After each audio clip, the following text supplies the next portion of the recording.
Welcome back. As you may know, PTAC will issue a report to the Secretary of Health and Human Services that will describe our key findings from this public meeting on addressing the needs of patients with complex chronic conditions or serious illness and population-based total cost of care models.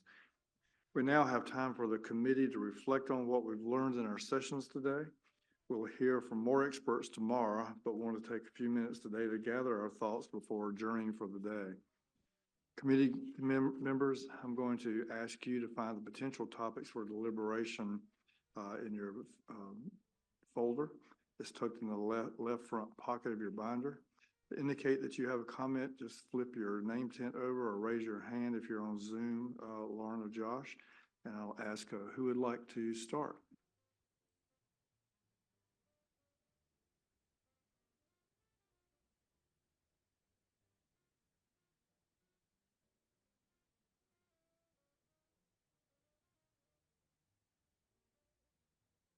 Sure, I'll start. So, I think it was a really good day of learning for me and really appreciated all the insights and expertise from our subject matter experts. Just a few kind of big picture takeaways for myself.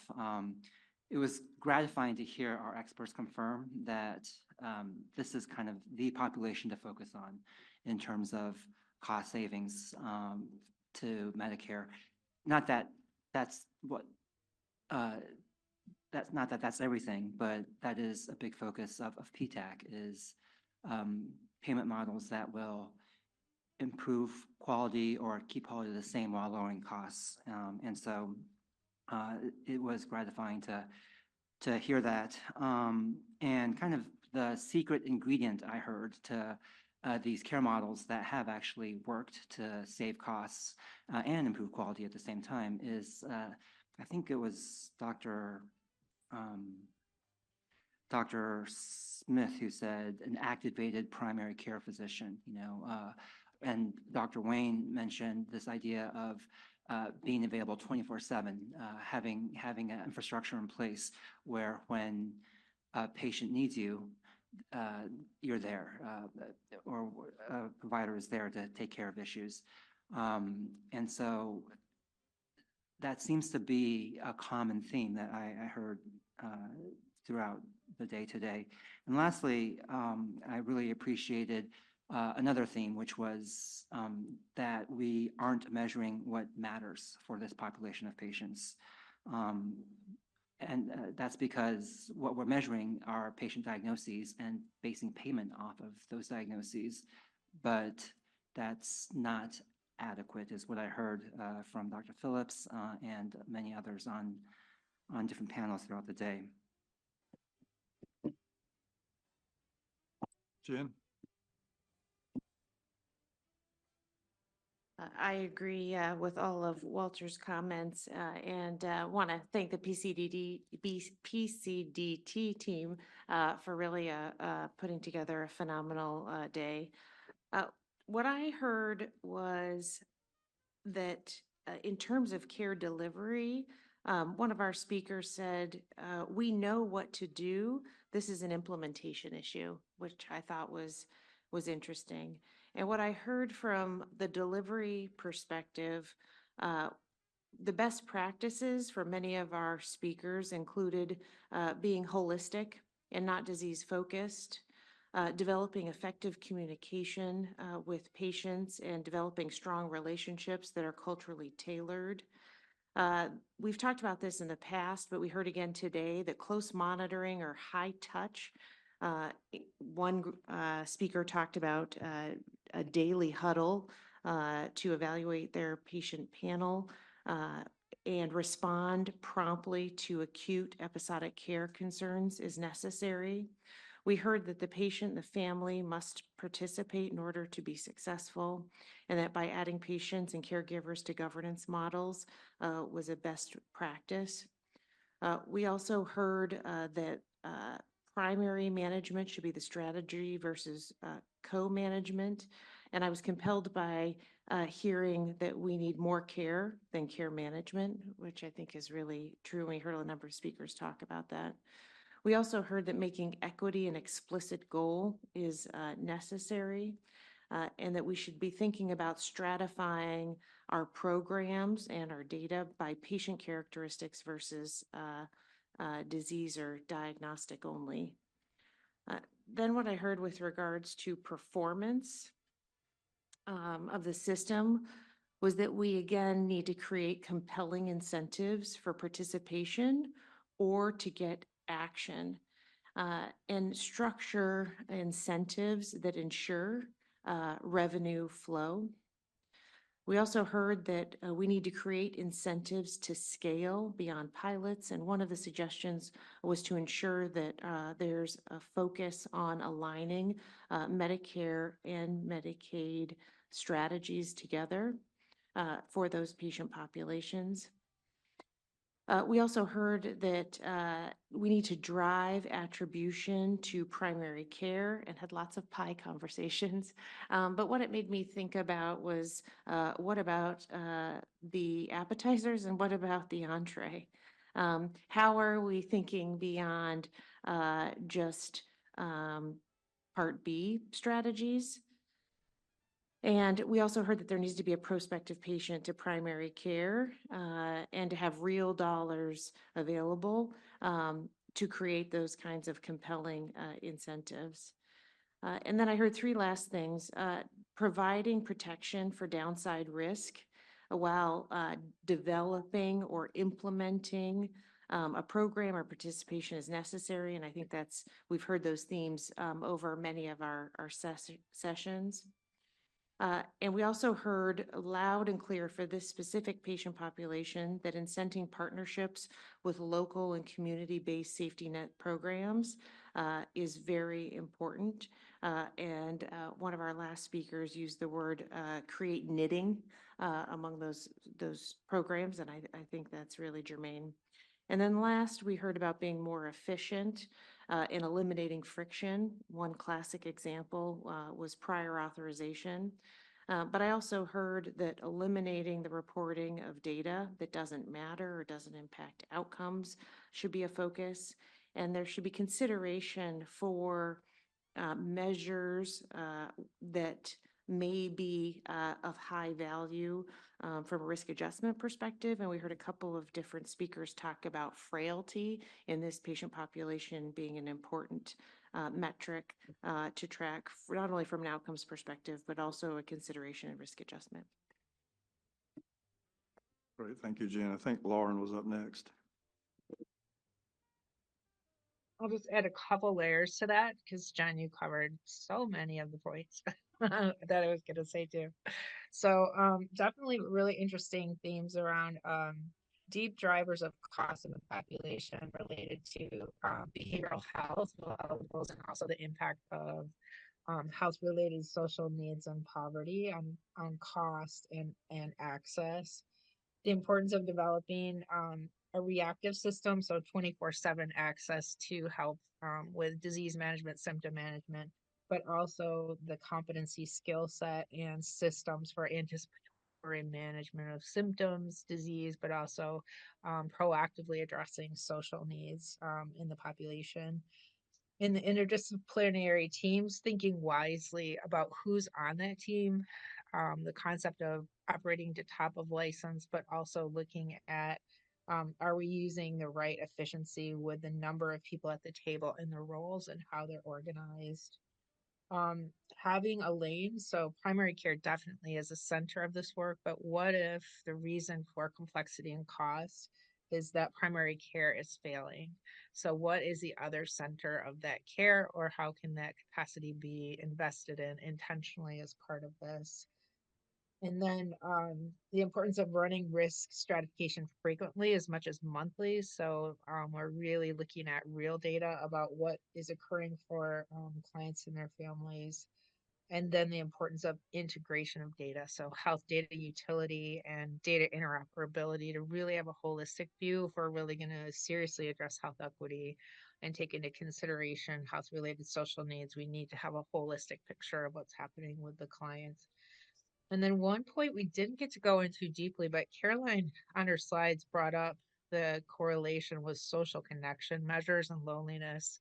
And I think I see that as a really emerging area in this population that I see in practice and I'm hearing more about. So I think that's also worth looking more deeply into.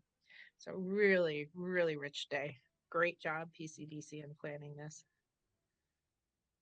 Thank you, Lauren. I'm not sure if Chinny or Lee was next, but Please being a gentleman, thank you. Excellent day. I thought the PCDT did a phenomenal job bringing this group of people together.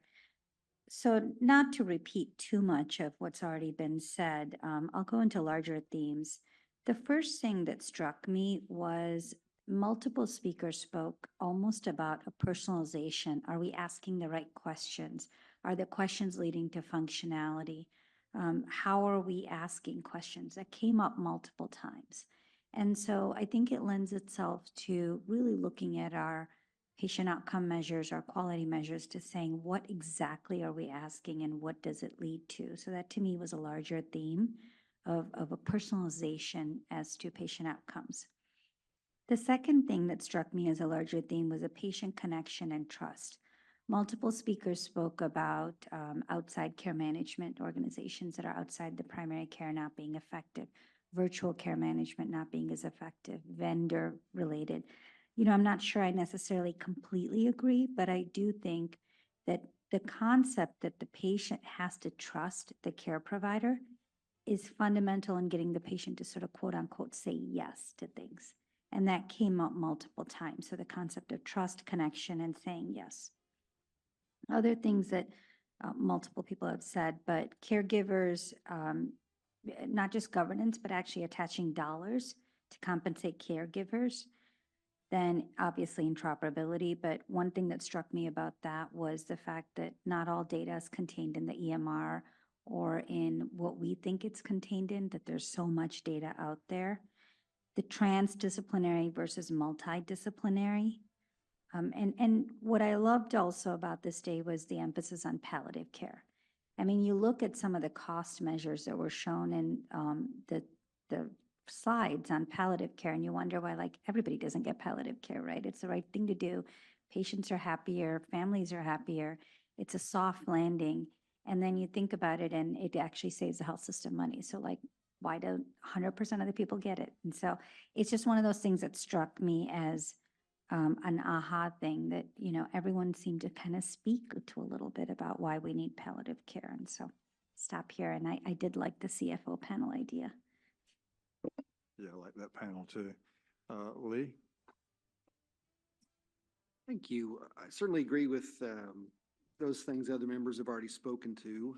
Reiterate some of those and perhaps bring in a few other threads. Things that stuck to me was really going deep into just for this population, especially, it's all about relationship, and it's that relationship that drives engagement, and this bigger theme of engagement that, you know, perhaps that it's critical for having patients, but caregivers and families being engaged, because sometimes for this complex, chronically ill population, they're the source of more information and insight than the patients at times.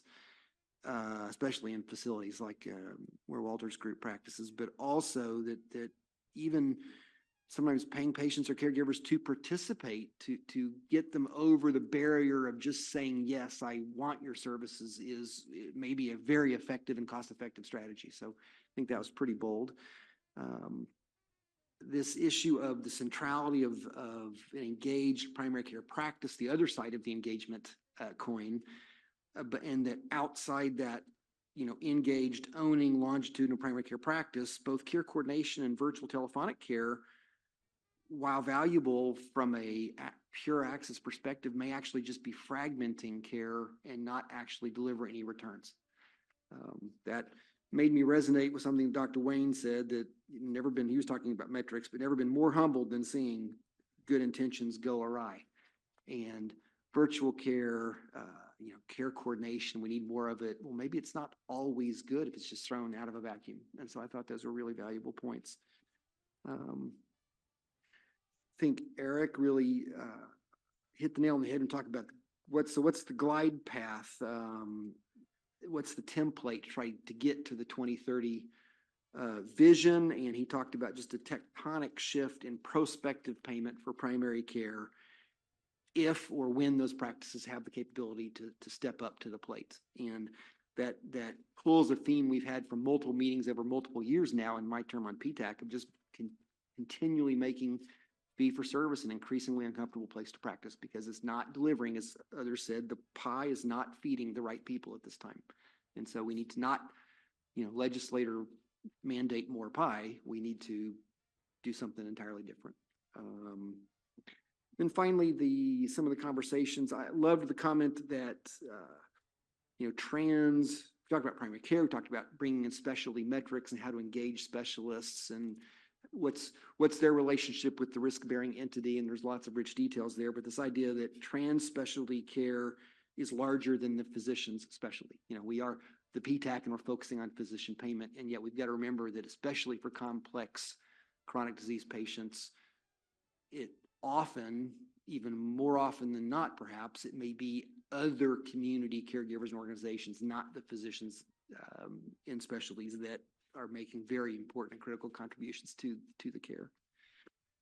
And then lastly, this idea about the health data utility, again, just very, very poignant, having labored trying to implement, new pilots, new measures, MACRA, same measures measured different ways for different payers. It's just massive burden that we think is impacting patients and providers all the time. And so the health data utility as an option to essentially revolutionize both the burden and the accuracy of measurements on a community-wide basis is really powerful, and that CMS can empower that partly just as they think about how to place and stand up new pilots. So those were my coordinated thoughts. Thank you, Lee. Larry?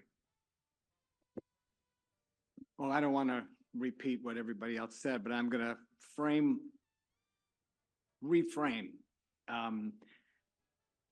Last year, we had a session, and I walked away with the thought in my mind, we have to make fee-for-service less desirable. I think Mark McClellan said that, and I built my comments around that. But that's really a negative statement. I'm coming away from today with a positive statement. We need to make being a PCP a more desirable thing to do with your medical career. Because I don't think the system succeeds unless they succeed. And this hurts me because I'm a specialist, right? So, I'm supposed to be saying, we're really important and everything, but I listening to everybody, they're all biting around the same thing. And that is that we need to make primary care doctors have more power over their decisions. They have to be compensated for their outcomes, not their volume. Taking a PCP and making them click off CPT codes and visits and see 5 or 6 people an hour, we're never going to get to where we have to be with that. They have to have more control over their decision making, and they have to have more control over their specialists, which means we've got to think of a way so that specialists are more reliant on the primary care base they're receiving patients from. So they can't make any primary care doctor really unimportant and not focus on the needs of their patients. So you have to have more control over their decisions. Their income has to be based on their outcomes. They have to have control over the specialists. They got to be paid differently. We need a different pie. And Chinny brought up a good point, and I think it was affirmed by several of our speakers. There's money in the system. We don't have to be saying that the physician fee schedule is the pie, and if we want to pay PCPs more, it's got to come out of specialists. Probably some does, but there's waste in the system elsewhere that we should be able to find to be able to compensate the primary care doctors better. I heard we have to have a longitudinal, we can't have a transactional focus on patients. We have to have more of a longitudinal focus with them because these outcomes are longitudinal. Meaningful, prospective, transdisciplinary, team-based payments. So the second thing that hurt me, being funny here, but I've spent the last 10 years of my life with care coordination with Sonar. Heard very clearly that care coordination cannot exist on its own. It has to be linked with responsibility for the patient population's outcome. So I think the positive take from today is we got to make primary care more appealing, a lot more appealing, not tweaking on the edges. We got to make it a lot more appealing. Thank you, Larry. Jay? I'm just going to reemphasize what Larry just said. We've been talking about paying primary care providers more for the last 15 to 20 years. Right. Okay? So it's enough already. The money is there in the system, and we have to pay them accordingly, and then we'll get the results we want. And then we'll have less of this fragmented care and more holistic care. That's number one. Number two, in terms of virtual versus hybrid and care coordination, healthcare is about trust. End of story. That is the foundation of healthcare. If it's coming from the primary care provider that has the relationship with the patient, virtual is going to work at times. If it's coming from an outside entity or even a plan that the patient has no relationship with, it's not going to work. So I think if you make primary care the focus and you make the care coordination come out of it, it'll follow and it'll work. And the other point I want to make, because everybody else has made every other point, is I think we've got to get the major EMR companies to the table, okay? Whether it's through CMS or CMMI or us. Because when we talk about data and performance measures, they're part of the solution. Right now, they're part of the problem, but we've got to make them part of the solution, and we've got to make them see that they're part of the solution. And again, Walter and the PCD team, great job today. Thank you.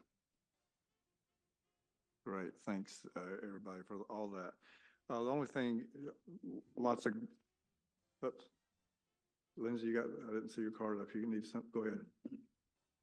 No problem. Hard to follow Larry or Jay after that, because I don't know what else is more important than paying primary care appropriately. But a couple, I think, things that did get called out today that I think we've heard in previous sessions that I wanted to punctuate here around payment specifically for people in, as we think about new models. So I think raise the idea that as we think about models and total cost of care models, we can't think about reducing baseline payment after 1 or 2 years. When we heard about people planning for, especially patients with complex chronic illness and serious illness, that is a big investment and an upfront investment that has to be done in advance. And when the payment gets changed, that's just when the overhead costs have started to dive in. So getting a finance team member or a colleague to buy in on some of the real investment that's needed on this population to change outcomes, it has to be more stable baseline payments. Another way to kind of get at that same thing is the idea of protecting people who are maybe not in a large organization from downside risk in the first few years. If they're going after caring for patients with complex chronic illness, this is an important thing to do. And I heard something interesting that I hadn't heard before, or maybe didn't listen well enough before, but the idea that it could be helpful to think of a readiness template of what it takes to manage risk if you want to get into, what that downside risk is going to look like. But incremental adjustments are not enough. So I think most of the other points were mentioned by my faster to draw colleagues here. I think the last one I'll make is maybe a theme that I heard throughout many of the sessions, which is the voice of the patient is important. We heard this theme in the What Matters Most comments that were already emphasized. We heard it in thinking about what incentives we can offer to patients and caregivers to potentially participate. And we heard it in thinking about creating the right measures that take into account what matters to patients and to caregivers. With that, I'm going to cede to Angela. Thank you. Thanks to everybody for those great comments. So I want to thank everybody for participating today. Had a great presenters and panelists today, very engaging. Thank my PTAC colleagues and those listening in. We'll be back tomorrow morning at 9 o'clock Eastern Time. Our day 2 agenda will feature a listening session with experts on optimizing the mix of palliative care and end-of-life care and total cost of care models, a special panel discussion with CMS staff, a listening session on best practices for incentivizing improved outcomes for patients with complex chronic conditions or serious illnesses and total cost of care models, as well as an opportunity for public comments tomorrow toward the end of the day. We'll hope you will join us tomorrow. Thank you for all your contributions, and we'll end the meeting today and see you tomorrow. Thank you. Produced by the U.S. Department of Health and Human Services.